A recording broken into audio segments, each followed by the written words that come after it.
నమస్కారం, RT act మీడియాకి స్వాగతం. హెడ్లైన్ చూద్దాం.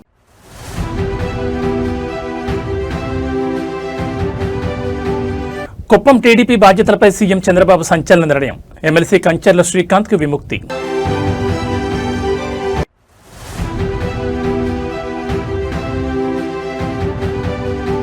విద్యార్థులకు కేటీఆర్ ఆలోచనాత్మక సందేశం. ఒత్తిడిని జయించి సవాళ్లను తట్టుకుని నిలబడాలని పిలుపు.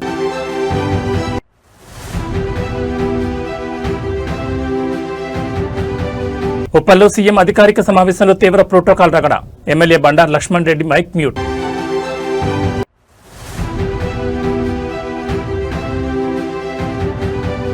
అన్లోడింగ్ జాప్యంతో కొల్లిపోతున్న మామిడికాయలు. కన్నీరు నీరవుతున్న అన్నదాతలు.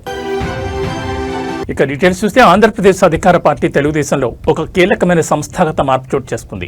ముఖ్యమంత్రి చంద్రబాబు నాయుడు ప్రాతినిధ్యం వహిస్తున్న చిత్తూరు జిల్లా కుప్పం నియోజకవర్గ టీడీపీ బాధ్యతల నుంచి ఎమ్మెల్సీ కంచర్ల శ్రీకాంత్ను తప్పించారు. అమరావతిలో సీఎం చంద్రబాబు అధ్యక్షతన జరిగిన కుప్పం నియోజకవర్గ ముఖ్య నేతల సమక్షంలో ఈ సంచలన నిర్ణయం వెలువడింది.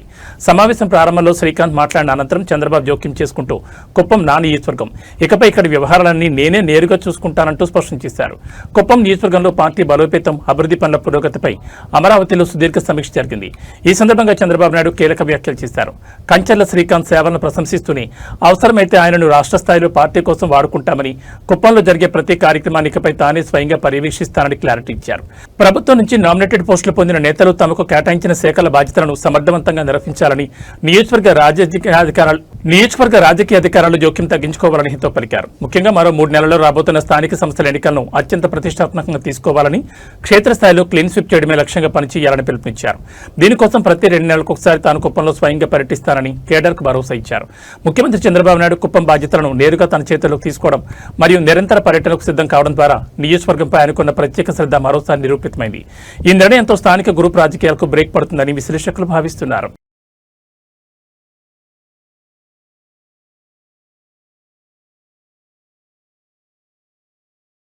నేటి పోటీ ప్రపంచంలో సక్సెస్ సాధించాలనుకునే యువతకు, అలాగే పారిశ్రామికవేత్తలకు ఐటీ విద్యాశాఖ మంత్రి నారా లోకేష్ ఒక అద్భుతమైన సక్సెస్ మంత్రాన్ని అందించారు. జీవితంలో విజయానికి హార్డ్ వర్క్ అనే దానికి ఏదీ ప్రత్యామ్నాయం కాదని, అయితే అదే సమయంలో మారుతున్న కాలానికి అనుగుణంగా స్మార్ట్ వర్క్ చేయడం కూడా అంతే ముఖ్యమని ఆయన స్పష్టం చేశారు.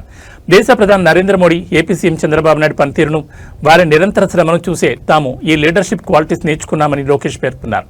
రాష్ట్రంలో ఐటీ, ఎలక్ట్రానిక్స్ మరియు నూతన పరిశ్రమల స్థాపన లక్ష్యంగా అడుగులు వేస్తున్న మంత్రి లోకేష్ తన పనితీరు వెనుక ఉన్న స్ఫూర్తిని పంచుకున్నారు. నిరంతరం దేశం కోసం శ్రమించే ప్రధాని మోడీ హార్డ్ వర్క్, సాంకేతికతను, భవిష్యత్ విజన్ను అందిపుచ్చుకుని పాలన సాగించే చంద్రబాబు స్మార్ట్ వర్క్, ఈ రెండింటి కలయికి రాష్ట్రాన్ని ప్రగతి పదంలో నడిపిస్తుందన్నారు. కేవలం రాత్రింబవళ్లు కష్టపడమే కాకుండా ఫలితం వేగంగా వచ్చేలా ఆధునిక సాంకేతికతను జోడించి స్మార్ట్గా ఆలోచించడం ద్వారానే మెరుగైన ఫలితాలు వస్తాయని యువతకు దిశానిర్దేశం చేశారు. తాము కూడా అదే సిద్ధాంతాన్ని నమ్ముతూ ఏపీని పారిశ్రామికంగా నెంబర్ 1గా నిలిపేందుకు శ్రమిస్తున్నామని లోకేష్ స్పష్టం చేశారు. కేవలం రాజకీయాలకే పరిమితం కాకుండా దేశ, రాష్ట్ర అగ్రనేతల పనితీరును ఉదహరిస్తూ లోకేష్ చేసిన ఈ వ్యాఖ్యలు అటు పార్టీ కేడర్లోనూ, ఇటు ఐటీ రంగ యువతలోనూ సరికొత్త ఉత్సాహాన్ని నింపాయి. హార్డ్ వర్క్ తో పాటు స్మార్ట్ వర్క్ విధానాన్ని అవలంబిస్తేనే అనుకున్న లక్ష్యాలను సాధించగలమన్నది ఆయన సందేశం. I'll share my opinion. It's my personal opinion is that there is no substitution to hard work. That's my opinion, right? Yes, I agree we have to work smart, no second thoughts, but we have to work hard. ప్రధానమంత్రి గారు పడుకోకుండా plane లో తిరుగుతా దేశం మొత్తం ఆయన నడిపించగలుగుతున్నప్పుడు ఆ 70 సంవత్సరాల వయసు, ఇంకో పక్కన బాబు గారు రోజు 18 గంటలు కష్టపడి ఆయన పడుకోకుండా మమ్మల్ని పడుకోనియరు ఆయన.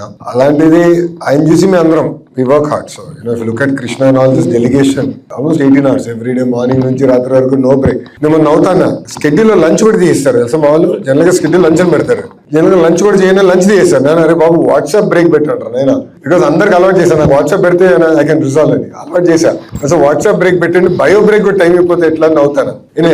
దట్ అ పార్ట్ నేను I agree with you. Definitely the embassy is doing their bit. They are also working hard. They are trying to connect. As a state, we will also create a mechanism. రాష్ట్రం పరంగా కూడా ఏంటంటే ఈ import export ఎట్లా చేయాలి, ఎట్లా చేస్తే బాగుంటుంది, ఇట్లా సెషన్స్ టైం టు టైం ఏర్పాటు చేసి ఎక్స్పోజర్ చేస్తే డెఫినెట్లీ బాగుంటుంది. I agree with you. ఆ మెకానిజం ఎలా చేయాలో I discuss it with my MSME minister and I come back. చదువుల ఒత్తిడి, మారుతున్న పోటీ ప్రపంచంలో దిక్కుతోచని స్థితిలో పడిపోతున్న నేటి విద్యార్థి లోకానికి బీఆర్ఎస్ అగ్రనేత కేటీఆర్ ఒక ఆలోచనాత్మకమైన సందేశాన్నిచ్చారు.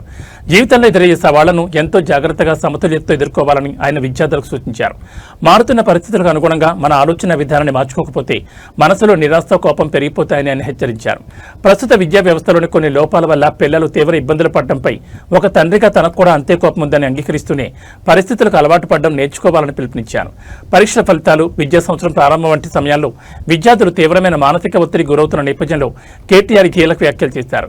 వ్యవస్థలో ఉన్న లోపాలను ఎత్తిచూపుతూ పాలనాపరమైన లేదా సాంకేతిక లోపాల వల్ల విద్యార్థులు నష్టపోయినప్పుడు ఒక బాధ్యతాయుతమైన తండ్రిగా తన రక్తం కూడా మారుతుందని ఆయన భావోద్వేగానికి గురయ్యారు.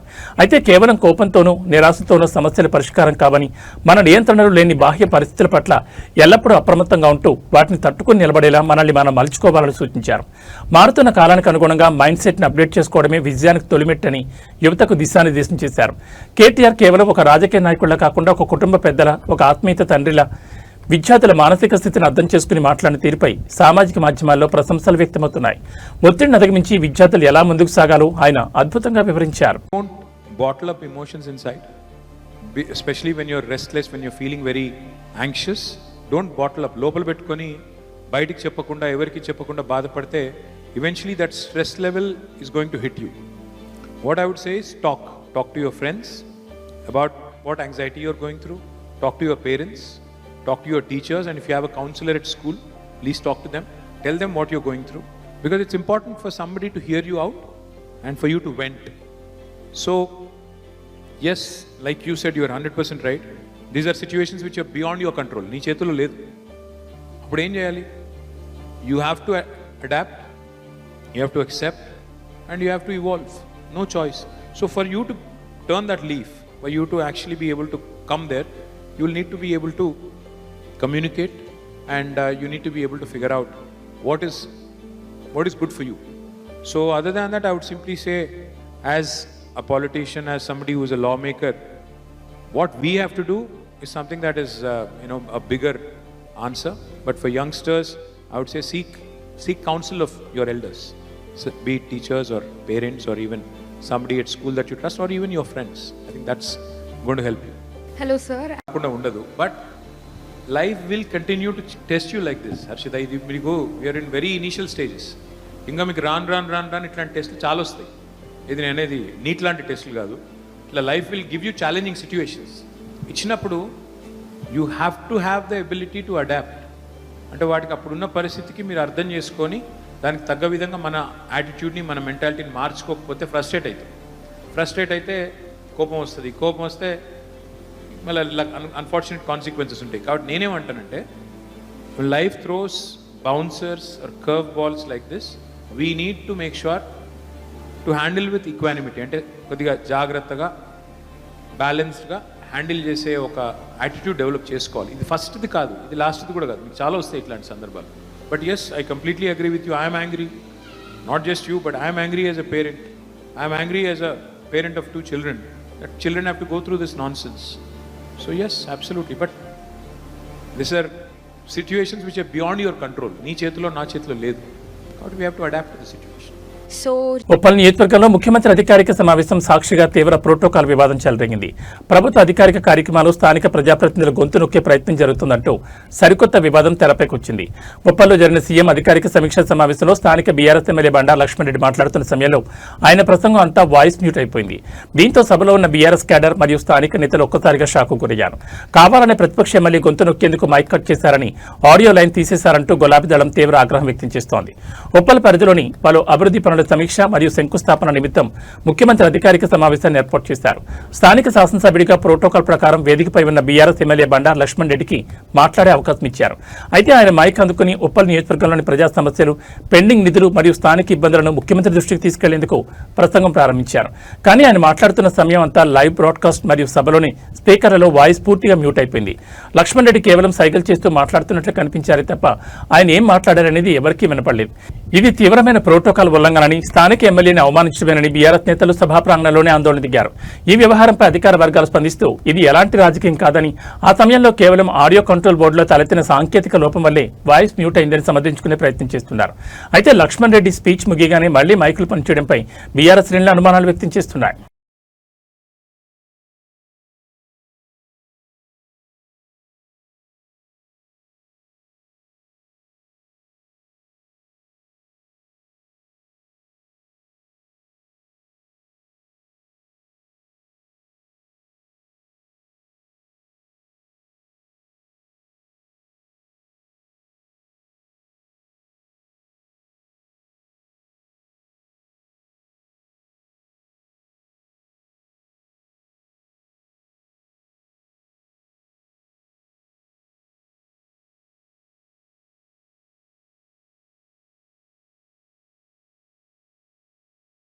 చిత్తూరు జిల్లా గంగాధర నెల్లూరు మండల కేంద్రంలో మామిడి సాగుదారులు ఎదుర్కొంటున్న కష్టాలు ఇప్పుడు తీవ్ర రూపం దాల్చాయి.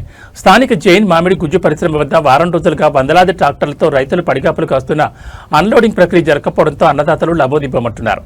అటు ఆశించిన స్థాయిలో గిట్టుబాటు ధర దక్కకపోవడం, ఇటు ఫ్యాక్టరీ యాజమాన్యం మరియు కింది స్థాయి సిబ్బంది సీరియల్ నెంబర్ల కేటాయింపులో దౌర్జన్యం దిగుతుండటంతో రైతులు నడి రోడ్డుపై ఆవేదన వ్యక్తం చేస్తున్నారు.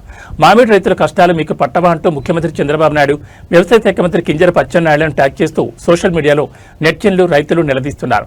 రాయలసీమలోని ప్రముఖ మామిడి హబ్ గా ఉన్న గంగాధర నెల్లూరు పరిధిలో ప్రస్తుతం తోటపూరి మరియు ఇతర రకాల మామిడి కోతలు ముమ్మరంగా సాగుతున్నాయి. అయితే జైన్ ఫల్ ఫ్యాక్టరీ యాజమాన్యం రోజువారీ అన్లోడింగ్ సామర్థ్యాన్ని తగ్గించడంతో గత 7 రోజులుగా రైతులు పొలాల్లోంచి కోసుకొచ్చిన మామిడి లోడ్లను ఫ్యాక్టరీ బయట నిరీక్షిస్తున్నారు. ఈ జాప్యం వల్ల ఎండల తీవ్రతకు కాయలు నల్లబడి కుళ్ళిపోతున్నాయని, దీనివల్ల తాము భారీగా నష్టపోతున్నామని రైతులు కన్నీరు మున్నీరవుతున్నారు. దీనికి తోడు లోపలున్న కొందరు సిబ్బంది లంచాలకు ఆశపడి వెనుక వచ్చిన వాహనాలకు ముందస్తు సీరియల్ నెంబర్లు ఇస్తూ ప్రశ్నించిన సామాన్య రైతులపై దౌర్జన్యం చేస్తున్నారని బాధితులు ఆరోపిస్తున్నారు. ప్రభుత్వం కానీ స్థానిక మార్కెటింగ్ శాఖ అధికారులు కానీ దీనిపై ఎలాంటి నిఘా పెట్టకపోవడం గమనార్హం.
వీళ్ళు అడ్జస్ట్మెంట్ లోనే సీరియల్ ముందు వేసుకుంటా ఉన్నారు. ఏం చేసేది వాళ్ళు దింపేసి ఇప్పుడు పోతా ఉన్నారు 2 బండ్లు పరిగెత్తండి. అవి మనకు ముందే చేస్తారు. రేపు మేము ఇక్కడ 4 రోజులుగా వెయిటింగ్ చేస్తున్నాం. ఎవరు చేస్తాండి ఇదంతా? అదంతా ఏడో సెక్యూరిటీ వాళ్ళ ఫోన్లు వస్తాయి, వాళ్ళు జరుగుతున్నాయి, ఆఫీసర్లు అందరూ జరుగుతున్నాయి. బండి ఎత్తుకొని గేట్ కాడికి వస్తే సెక్యూరిటీ పట్టించుకోవడం లేదు. మాట్లాడుతూ గేట్ బయట బాగుంటా ఉన్నారు. తాగేదానికి నీళ్లు పెట్టట్లేదు. పెట్రోల్ కాస్ట్, డీజిల్ కాస్ట్ అంతా పెంచేసినారు. మామిడికాయలకి మాత్రం 6 రూపాయలు 5 రూపాయలు చేస్తున్నారు. 1 లీటర్ నీళ్ళకి 1 కేజీ మామిడికాయలకి డిఫరెన్స్ ఉంది. రైతులను బాగా ముంచేస్తున్నారు, ఏమీ దిక్కట్లేదు. 7,000 8,000 అవుతుంది ఒక లోడ్ కోసి కూలోళ్ళకి బాడీకి పెట్టేదానికి. ఏం చేయాలి మేము? తోలేది అవసరం లేదు మాకు. ఇట్లున్నది రోడ్ల పైన లేపేస్తాం మేము కాయలు. ఇంకా దేశ రాజధాని న్యూఢిల్లీలో కమ్యూనిస్ట్ పార్టీ ఆఫ్ ఇండియా జాతీయ నేతలపై జరిగిన దాడి ఉదంతం తీవ్ర ఉద్రిక్తతలకు దారితీసింది. సిపిఐ జాతీయ కార్యదర్శి కామ్రేడ్ అనీ రాజా అలాగే జాతీయ విద్యార్థి యువజన సంఘాల అగ్రనాయకులను లక్ష్యంగా చేసుకుని ఆర్ఎస్ఎస్ గూండాలు జరిపిన దాడులను ఖండిస్తూ దేశవ్యాప్తంగా నిరసనలు వ్యక్తమవుతున్నాయి. ఈ క్రమంలోనే ఆంధ్రప్రదేశ్లోని విశాఖపట్నంలో సిపిఐ జిల్లా సమితి ఆధ్వర్యంలో వామపక్ష శ్రేణులు భారీ ఎత్తున రోడ్లపైకి వచ్చి నిరసన ప్రదర్శన చేపట్టాయి. శాంతియుతంగా ఉన్న నేతలపై భౌతిక దాడులకు దిగడం ఫాసిస్ట్ మైండ్ సెట్ కు నిదర్శనమంటూ లాల్ సలాం నినాదాలతో వైజాగ్ బాన్మోగింది. ఢిల్లీలో ప్రజాస్వామ్యయుతంగా నిరసన తెలుపుతున్న సిపిఐ జాతీయ కార్యదర్శి అనీ రాజా మరియు ఏఐఎస్ఎఫ్ జాతీయ నాయకులను అప్రజాస్వామికంగా అడ్డుకుని వారిపై ఆర్ఎస్ఎస్ ముఖాలు భౌతిక దాడులకు పాల్పడ్డాయని విశాఖపట్నం సిపిఐ జిల్లా సమితి నేతలు మండిపడ్డారు. కేంద్రంలో అధికారంలో ఉన్న బీజేపీ అండతోనే ఈ దౌర్జన్యాలు జరుగుతున్నాయని, దేశంలో భిన్నాభిప్రాయాలను ప్రతిపక్షాల గలాన్ని హింసతో అణచివేయాలని చూస్తున్నారని ఆగ్రహం వ్యక్తం చేశారు. విశాఖపట్నంలోని ప్రధాన కూడళ్ల వద్ద సిపిఐ శ్రేణులు కేంద్ర ప్రభుత్వ దిష్టిబొమ్మ దహనం చేశాయి. ఢిల్లీ పోలీసుల కళ్ల ముందే జాతీయ స్థాయి మహిళా నేతపై దాడి జరుగుతున్నా నివారించకపోవడం శాంతి భద్రతల వైఫల్యానికి అద్దం పడుతోందని వామపక్ష నాయకులు దుయ్యబట్టారు. ఇటువంటి దాడుల ద్వారా కమ్యూనిస్టుల పోరాటాలను ఆపలేరని, రాబోయే రోజుల్లో లౌకిక ప్రజాస్వామ్య శక్తులకు ఏకం చేసి కేంద్ర ప్రభుత్వం నిరంకుశ పోకళ్లపై ఉమ్మడి పోరాటాన్ని ఉధృతం చేస్తామని విశాఖ జిల్లా సమితి స్పష్టం చేసింది. తక్షణమే హోంమంత్రిత్వ శాఖ స్పందించి దాడికి పాల్పడిన వారిపై నాన్ బెయిలబుల్ కేసులు నమోదు చేయాలని డిమాండ్ చేసింది. ప్రశ్నాపత్రాలు లీక్ అయినాయని, లక్షలాది మంది నిరుద్యోగులు రోడ్డును పడ్డారని, ఎవరైతే కేంద్ర విద్యాశాఖ మంత్రి ధర్మేంద్ర ప్రధాన్ రాజీనామా కోరుతూ కాక్రోచ్ జనతా పార్టీ ఒక ఆన్లైన్లో పిలిపిస్తే ఈ దేశంలో ఉన్నటువంటి లక్షలాది మంది యువకులు ఢిల్లీ జంతర్ మంతర్ వద్ద నిన్న నిరసన తెలిపారు. ఈ నిరసనలో భారత కమ్యూనిస్టు పార్టీ పక్షాన సంఘీభావం తెలపడానికి వెళ్ళినటువంటి మహిళా జాతీయ నాయకురాలు, పార్టీ జాతీయ కార్యదర్శి అనీ రాజా మీద, ఏఐవైఎఫ్, ఏఎస్ఎఫ్ విద్యార్థి యువజన సంఘాల నాయకుల మీద ఆర్ఎస్ఎస్ గూండాలు చేసిన దాడిని విశాఖపట్నం నుండి సిపిఐగా మేము తీవ్రంగా ఖండిస్తున్నాం. మీకు ఏమాత్రం అభిమానం, భారతదేశ ప్రజల పట్ల మీకేమైనా విశ్వాసం ఉంటే అసలు ఈ నీట్ పరీక్షకి ప్రశ్నాపత్రాలు లీక్ అయిన వాటి మీద చర్యలు తీసుకొని ఈ దేశంలో ఉన్నటువంటి నిరుద్యోగ సమస్యని పరిష్కారం చేయవలసింది పోయి అవినీతి ఉందని ఒక మిక్స్డ్గా దేశ రాజధాని నగరంలో ప్రశ్నించడానికి వెళ్ళిన వారి మీద, వారికి మద్దతు తెలిపిన దాని మీద మీరు దాడులు చేస్తే క్షమించే ప్రశ్నే లేదు. మీకు పోయే కాలం దగ్గరికి వచ్చింది. అందుకనే యువత, నిరుద్యోగులు, ఉపాధి లేనటువంటి వాళ్ళతో మీరు పెట్టుకున్నారు. మీకు దగ్గర పడింది, మాత్రం మీకు సమయం ఇచ్చినా లేదు. ఇది దేశం అంతా విస్తరిస్తుంది ఈ ఉద్యమం. మీకు నోకలు చెల్లే రోజులు దగ్గర ఉన్నాయి. కబడ్దార్ ఆర్ఎస్ గూండాల ద్వారా మీరు ఇటువంటి చర్యలు మానుకోవాలని సిపిఐగా మేము హెచ్చరిక చేస్తాం. జరిగిన దాడులు ఖండించండి. అనీ రాజాపై జరిగిన దాడులు ఖండించండి. సిపిఐ జాతీయ కార్యదర్శి అనీ రాజాపై జరిగిన దాడులు ఖండించండి. భారతదేశంలో ప్రజాస్వామ్యాన్ని కాపాడండి. బజరంగ దళం, బీజేపీ గూండాల దాడులు ఖండించండి. ఆర్ఎస్ఎస్, బజరంగ దళం, బీజేపీ గూండాల దాడులు ఖండించండి. దాడులకు బాధ్యులైనటువంటి వారిపై కేసులు నమోదు. హైదరాబాద్ నగరంలో ట్రాఫిక్ రూల్స్ ఉల్లంఘించే వారిపై పోలీసులు ఎంత కఠినంగా ఉంటున్నారో అంతే స్థాయిలో కొందరు వాహనదారులు పోలీసులతో అనవసర వాగ్వాదానికి దిగుతున్నారు. తాజాగా నగరంలో హెల్మెట్ లేకుండా ప్రయాణిస్తున్న ఒక మహిళను ట్రాఫిక్ పోలీసులు ఆపగా ఆమె ఏకంగా పోలీసులతోనే నడి రోడ్డుపై గొడవకు దిగింది. అయితే ఈ ఘటనలో ఒక ఆసక్తికరమైన మరియు ప్రశంసించదగ్గ పరిణామం చోటు చేసుకుంది. హత్య చేస్తున్న ఆ మహిళకు అక్కడ ఉన్న ఒక తోటి ముస్లిం వ్యక్తి కూడా సపోర్ట్ చేయకపోగా చట్టాన్ని గౌరవించాలంటూ ఆమెకు బుద్ధి చెప్పిన తీరు ఇప్పుడు నెట్టింట వైరల్ గా మారింది. సదరు మహిళ హెల్మెట్ ధరించకుండా ద్విచక్ర వాహనంపై వెళ్తుండగా సాధారణ తనిఖీల్లో భాగంగా ట్రాఫిక్ పోలీసులు ఆమెను నిలిపేశారు. చలాన్ విధించేందుకు ప్రయత్నించగా ఆమె పోలీసులపై ఆగ్రహం వ్యక్తం చేస్తూ హల్చల్ చేయడం ప్రారంభించింది. అయితే సాధారణంగా ఇలాంటి సమయాల్లో స్థానికులు లేదా ఒకే వర్గానికి చెందిన వారు మద్దతుగా వస్తారని కొందరు భావిస్తారు. కానీ అక్కడ ఉన్న ఒక ముస్లిం వ్యక్తి సదరు మహిళ చేస్తున్న అతిని ఏమాత్రం సమర్థించలేదు. పైగా తప్పు చేసినప్పుడు చట్ట ప్రకారం ఫైన్ కట్టాలి లేదా నిబంధనలు పాటించాలి తప్ప డ్యూటీలో ఉన్న పోలీసులతో గొడవపడడం కరెక్ట్ కాదంటూ స్పష్టంగా చెప్పి అక్కడి నుంచి వెళ్లిపోయాడు. మతం కంటే దేశ చట్టం, పౌర బాధ్యత ముఖ్యమని నిరూపించిన ఆ వ్యక్తిపై ఇప్పుడు ప్రశంసలు జల్లు కురుస్తోంది. అవును, తప్పెవరు చేసినా తప్పే. ట్రాఫిక్ నిబంధనలు మన ప్రాణ రక్షణ కోసమే అన్న సత్యాన్ని ప్రతి ఒక్కరూ గ్రహించాలి. మతపరమైన భావాలను పక్కన పెట్టి తప్పును తప్పుగా వెలికి చూపిన ఆ తోటి ముస్లిం సోదరుడి పరిణితి నిజంగా అభినందనీయం.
अरे मारे मारे बहुत मारे वो औरत रह के चलो बाबू चलो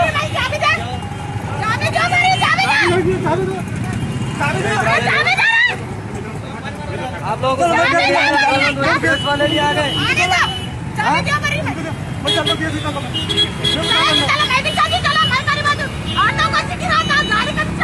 హైదరాబాద్ నెహ్రూ జులాజికల్ పార్క్ ఈ రోజు సరికొత్త రికార్డు నమోదు చేసింది. సెలవుదినం కావడంతో భాగ్యనగర వాసులతో పాటు పర్యాటకులు భారీ సంఖ్యలో జూ పార్క్ పోటెత్తారు. ఈ రోజు ఒక్కరోజు రికార్డు స్థాయిలో ఏకంగా 24,210 మంది సందర్శకులు జూను సందర్శించినట్లు అధికారులు వెల్లడించారు. ఈ ఏడాది సెలవు రోజుల్లో జూకు వస్తున్న పర్యాటకుల సంఖ్య విపరీతంగా పెరుగుతుండటంతో క్యూ లైన్లలో ఇబ్బందులు కలగకుండా అధికారులు ముందస్తుగా అదనపు బుకింగ్ కౌంటర్లు తెరిచి ప్రత్యేక ఏర్పాట్లు చేశారు. దేశంలోనే అతిపెద్ద జూ పార్కులో ఒకటిగా పేరుగాంచిన హైదరాబాద్ జూ పార్క్ 380 ఎకరాల సువిశాల విస్తీర్ణంలో విస్తరించింది. ప్రస్తుతం ఇక్కడ సుమారు 195 జాతులకు చెందిన వన్యప్రాణులు, పక్షులు, సరీసృపాలు సందర్శకులను ఆకట్టుకుంటున్నాయి. ఈ ఏడాది హాలిడేస్ లో రద్దీ ఊహించని రేంజ్లో పెరుగుతుండడానికి గమనించిన జూ యాజమాన్యం ముందస్తు వ్యూహంతో వ్యవహరించింది.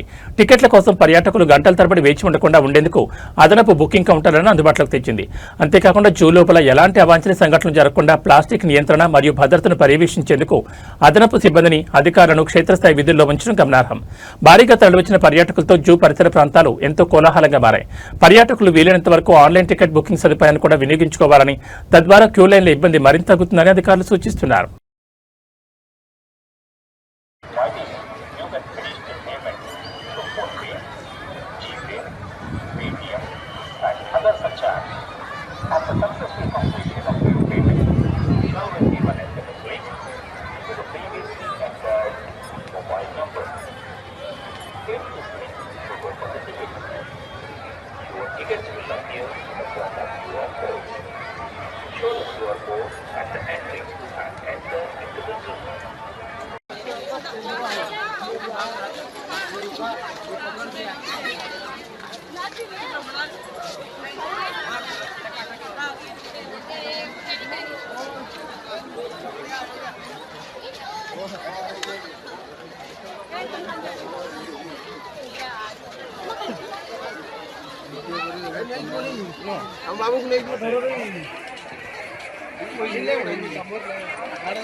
ओके बोलो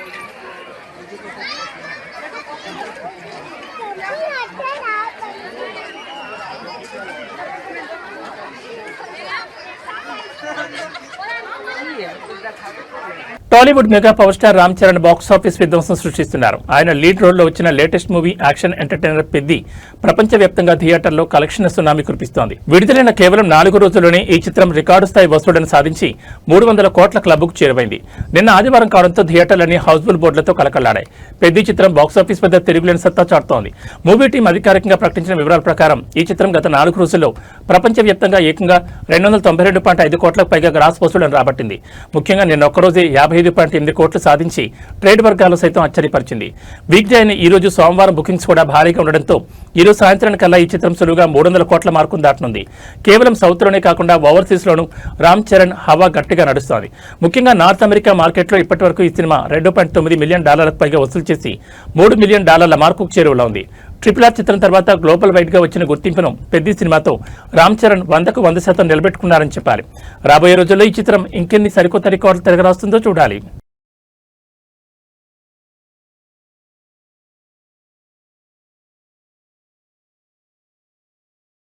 పసిడి ప్రేమికులకు బులియన్ మార్కెట్ తీపి కబురు అందించింది. గత కొన్ని రోజులుగా రికార్డ్ రన్తో ఆకాశం తాకిన బంగారం ధరలు ఇప్పుడు క్రమంగా దిగివస్తున్నాయి. హైదరాబాద్ బులియన్ మార్కెట్లో ఇవాళ బంగారం ధరలు భారీగా పతనమయ్యాయి. అంతర్జాతీయంగా మారుతున్న ఆర్థిక సమీకరణాల నేపథ్యంలో 24 క్యారెట్ల స్వచ్ఛమైన బంగారం ధర ఇవాళ ఏకంగా 1,040 రూపాయలు తగ్గి తులానికి 1,51,690 మార్కు చేరింది. కేవలం 5 రోజుల్లోనే దాదాపు 8,000 రూపాయల మేర ధరలు క్షీణించడం విశేషం. హైదరాబాద్ మార్కెట్లో ఇవాళ 24 క్యారెట్ల 10 గ్రాముల పసిడి ధర 1,040 రూపాయలు పతనమై 1,51,690 వద్ద ట్రేడ్ అవుతోంది.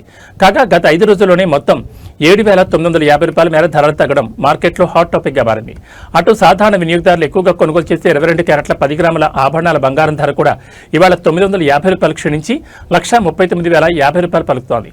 మరోవైపు పసిడి ధరలోనే వెండి కూడా అడుగులు వేస్తోంది. ప్రస్తుతం మార్కెట్లో కేజీ సిల్వర్ రేటు 2,70,000 వద్ద స్థిరంగా కొనసాగుతోంది. అయితే తెలుగు రాష్ట్రాల్లోని వివిధ నగరాలు స్థానిక జ్యువెలరీ మార్కెట్లను బట్టి మేకింగ్ ఛార్జీలు ట్యాక్సుల రూపంలో ఈ ధరల్లో స్వల్ప తేడాలు ఉండొచ్చని బులియన్ నిపుణులు చెబుతున్నారు. పెళ్లిళ్లు ఇతర శుభకార్యాల సీజన్ నడుస్తున్న తరుణంలో బంగారం ధరలు ఈ స్థాయిలో తగ్గడం మధ్యతరగతి వినియోగదారులకు పెద్ద ఊరటని చెప్పాలి.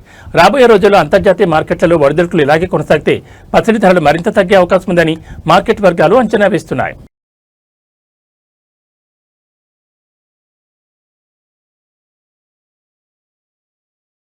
పశ్చిమాసియాలో మళ్లీ యుద్ధ మేఘాలు కమ్ముకోవడంతో గ్లోబల్ మార్కెట్ల ప్రభావం దేశీయ స్టాక్ మార్కెట్లపై తీవ్రంగా పడింది.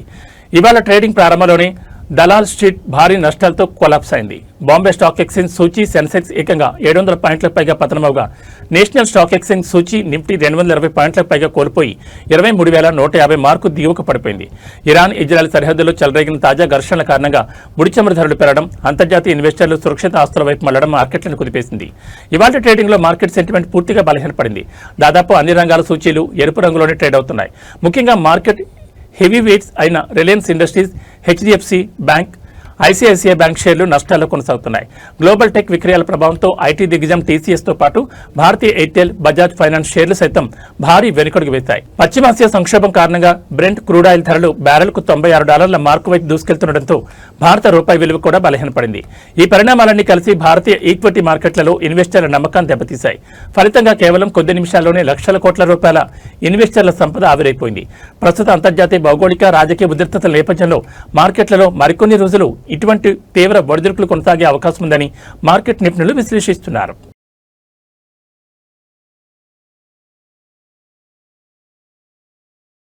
ఏబీ బులెటిన్ విశేషాలు. నమస్కారం.